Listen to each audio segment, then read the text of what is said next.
Ladies and gentlemen, boys and girls, I have been getting a lot of questions through that last video I made about how to do perfect inlays every time.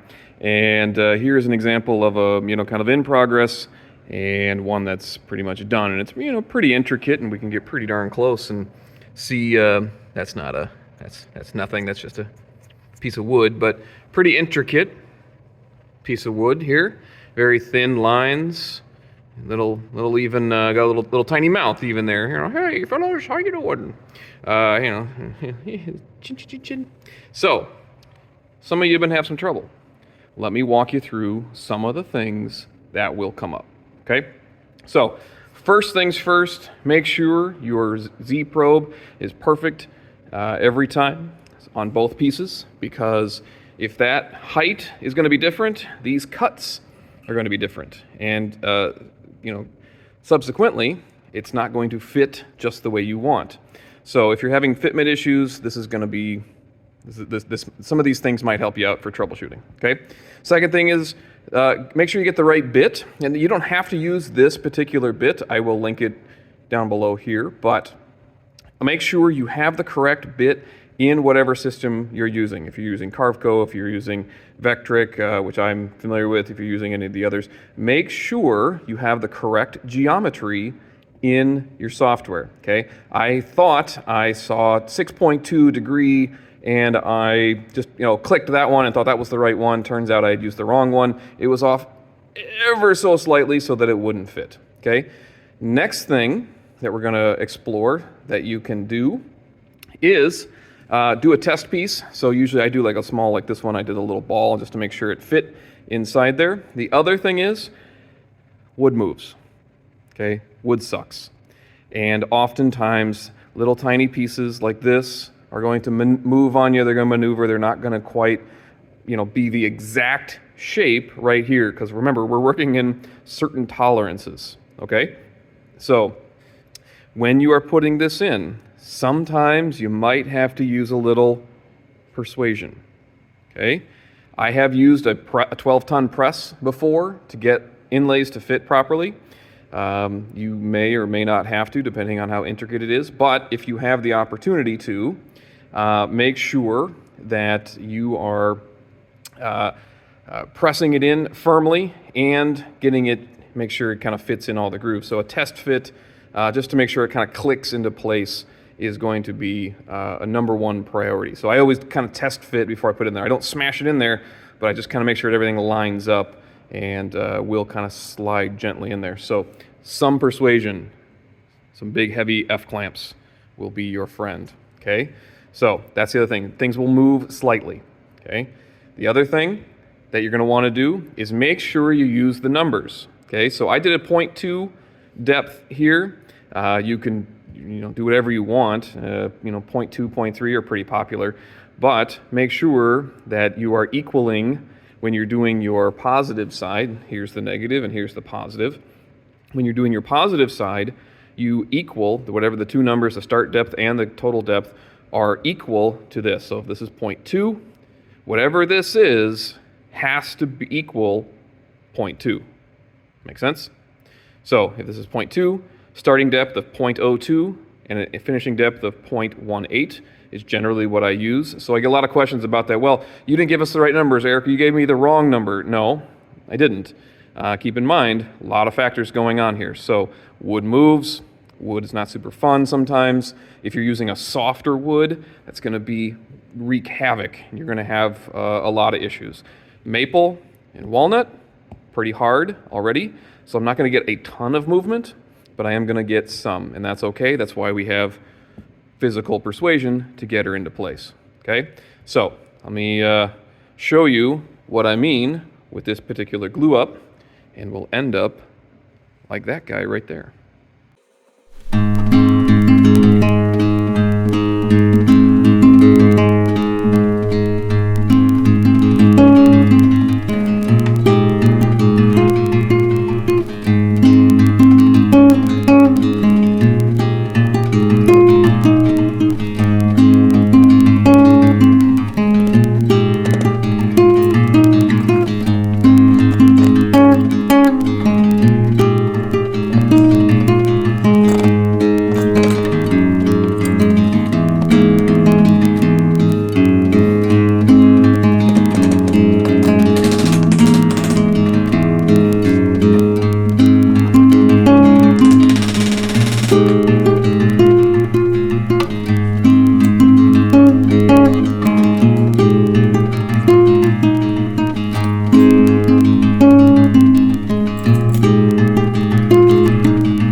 that, plus a little persuasion from the hammer to get everything in there, you'll notice the really thin gap here. And generally what that's going to be is about 2/10 of an inch, because that's about what we wanted. And if you remember from the previous video, that gap there is basically what you're looking for. So if you can see the very thin inlay, because we're pushing it all the way down. Okay, notice I had to use a caul as well to get even pressure across the back of it. So one of the things that you may also want to do is, when you get your piece in place, is, you know, tap it with a hammer a couple times, let the pressure settle, and then come back again and retighten all your clamps. You know, loosen them up, retighten them all the way down so you've got even pressure all the way around. But hopefully that has been a few suggestions for inlays. Remember, wood sucks. It moves. There's not a whole lot you can do. Sometimes break it into smaller parts, but yeah, you do the best you can. And at the end of the day, it's just wood. You can always start over again. All right, guys, have a good one. All right, let's see how we did. Just gonna cut this off as thin as possible, and then this will just become firewood. Here we go.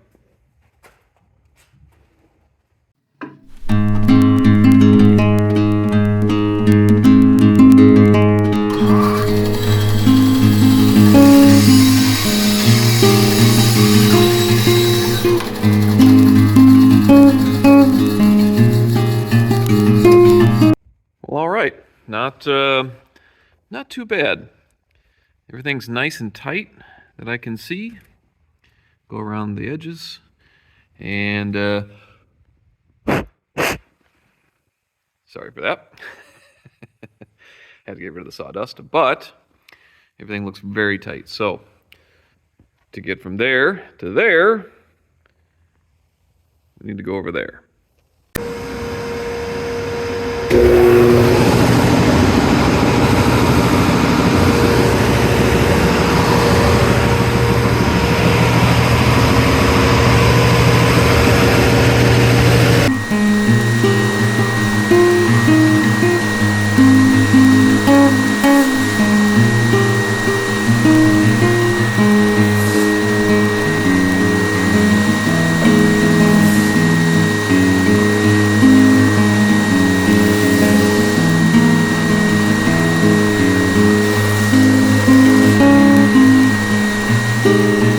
There you go. Did pretty good, I think. Another suggestion, I don't have any small nicks or cuts, which does happen from time to time. You'll get like a little tiny nick in here, or maybe just a small gap that didn't quite fully close up. That's okay. What you're going to want to do is take just a little dab of glue and a small piece of sandpaper, really fine, like a 220. You can see this is I'm using this one to ever-loving death. And what you do is you just kind of rub the glue in there, and you come back with your 220, get some dust going, and that should fill in your hole, and nobody is any the wiser. So I think I got pretty good here. No, nothing here that I am super concerned with. Okay. The other thing you're going to want to do is, if you have dark wood, this works really well. You can use some black Star Bond, medium, because it gets slow when it kind of gets in there. Thin stuff tends to run through any wood holes. So like if I have like a small divot, I will put a piece of this black Star Bond in there. More or less, I save that for the bottoms. So things you can do. You can always kind of fix a lot of this stuff. Worst case scenario, I made these almost 3 inches thick. So I mean, if I had to, I could resurface this entire thing and completely start over. So you can't,